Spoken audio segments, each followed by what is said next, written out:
Wayward Courier, Chapter 11. So, the scene when I walked in, 6 of the normal ponies were there, along with some of the guards. There was also the big one, Celestia. I'd already seen 4 of the 6. There was Twilight, Fluttershy, Applejack, and the rainbow one I've saved earlier. One of her wings was bandaged to her side, the 2 others I hadn't seen before.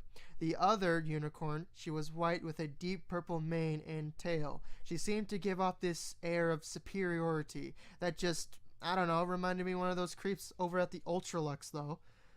The other, I couldn't not think of a chem addict there and then. After all, no one is that bubbly, upbeat, and happy unless they're on enough chems to kill a Brahmin. I've seen that, dragging a few people to the followers that were like that. She was nice enough, also pinker than any sane thing has any right to be. So, they stared at me. I stared at the unconscious one on the ground, and Defeb, the guard, was giving me a death glare for running around like I had been. The way I saw it, I killed 3 men hours after I woke up after being pulled out of my fucking grave. I didn't need to listen to them.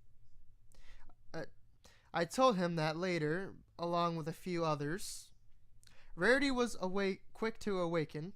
"Oh, what a horrible coat," she muttered as she picked herself up. "How can he even stand to wear that?" She shuddered. "And that parrot, it looks so tatty. The thought of even touching it." As the unicorn picked herself up, Pinkie was calmly trotting closer to the courier. He looked at her weirdly, but she didn't notice. She was too focused on his hands. Eventually, she was right next to him. The courier tilted his head and slowly reached out with a hand. Apparently, that was what she had been waiting for, because the moment it was close enough, she gave it a sloppy lick just like a dog. The hand shot back up, and Pinkie Pie frowned. "Why did you do that?" Rainbow Dash asked, very confused. "His skin looks like chocolate, but he doesn't taste anything like it," the pink one said sadly. Her friends all rolled their eyes, thinking it was incredibly like Pinkie Pie to think a creature was made of chocolate. Her eyes crossed and she smiled strangely when the hand returned and began scratching her behind the ear. Her hind legs gave out as she moaned happily. The courier had unknowingly found one of the few spots that could be truly called sensitive on all ponies. In truth, he was just treating her like he would a dog. "Why is he doing that?" Twilight asked. "And why is Pinkie enjoying it so much?" Rarity asked, looking a little disgusted. "That's so uncouth." Applejack, for her part, seemed just as unamused, but for a different reason. She recognized such behavior from when she would play with her pet dog. She loved being scratched behind the ear, and seeing this being done of one of her friends rubbed her off in all the wrong ways. The courier wore a confused smile, completely unsure how this was so stimulating for a pony. He just found it incredibly amusing. If he bothered to look away, he would have seen that Rainbow Dash, Fluttershy, and Princess Celestia were thinking the same thing. "Wow," Rainbow said, stifling a laugh. "He got Pinkie Pie to shut up." "I take this isn't common?" Celestia asked, despite knowing the answer. Fluttershy nodded, giggling at the scene. "I have no idea why the pink maniac was enjoying the ear scratch so much. They wouldn't told me, but I'm guessing that it's like a back massage for them, and they don't have fingers to do it themselves, so... Anyway, Pinkie Pie, yes, honest to God, that was her name. No, I'm not making this shit up. Can you guess which one she was? Okay, no need to get angry. As I was saying, she just sat there letting me scratch her. The rest were either amused or confused. Hell, I was both."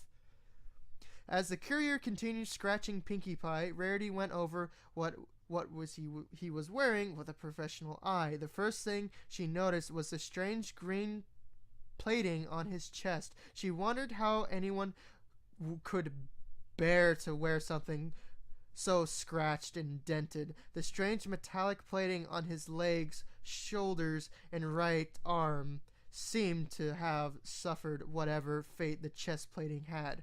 The paint scratched or burned off in pieces. What was most curious to her was the coat. She had never seen anything like it before. It seemed so light, but was clearly incredibly durable. The material was completely foreign to her, something which amazed her. She had worked with almost every cloth under the sun, and for her to not recognize one, she realized that the leggings along with the gloves were made of similar unrecognizable material. "I wonder what he's wearing," she muttered. "Really, Rarity?" Twilight asked. There's an alien standing right there, and you want to know what he's wearing?" she asked, a little annoyed with her friend. "I mean the material," the fashionist whispered back. "Surely you're curious as to what it is." "Oh, that," Twilight replied, perfectly happy with this conversation topic. "I am.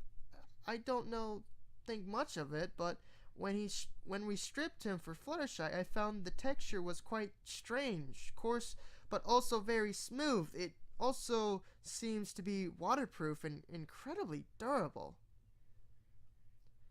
"I'd already guessed about its durability, but waterproof? And you're sure that they don't have magic?" "No, and that leads to another thing. I did a quick analysis for the metal plating, and I can't find any matches to any known metals or alloys.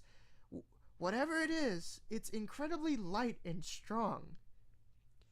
If they don't have magic, then it makes sense that it was manufactured using techniques only they knew." "Aw, why'd you stop?" Pinkie asked loudly, pouting at the courier and giving him her best puppy dog eyes.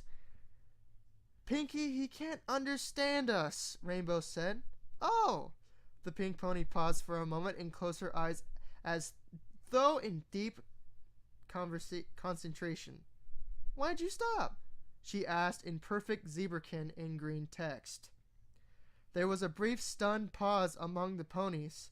"Pinkie, since when can you speak zebrakin?" Twilight asked, her conversation with Rarity forgotten when she heard the harsh sounds of Zeccora's native tongue. "I can't," she replied happily in equestrian, "but I can speak perfectly green." There was another silence as they all tried and failed to understand what that meant. The courier, blissful, unaware of what was going on. Author's note: "Oh hey, there's Pinkie taking a bulldozer to the fourth wall." Wait, Pinkie Pie driving a bulldozer? Shit. I am operating under the assumption that the armor parts of the elite riot gear are made with saturite. And how will Rarity react to finding out that the gloves and duster are made from tanned animal hides, and the pants made from material originally used for ship sails?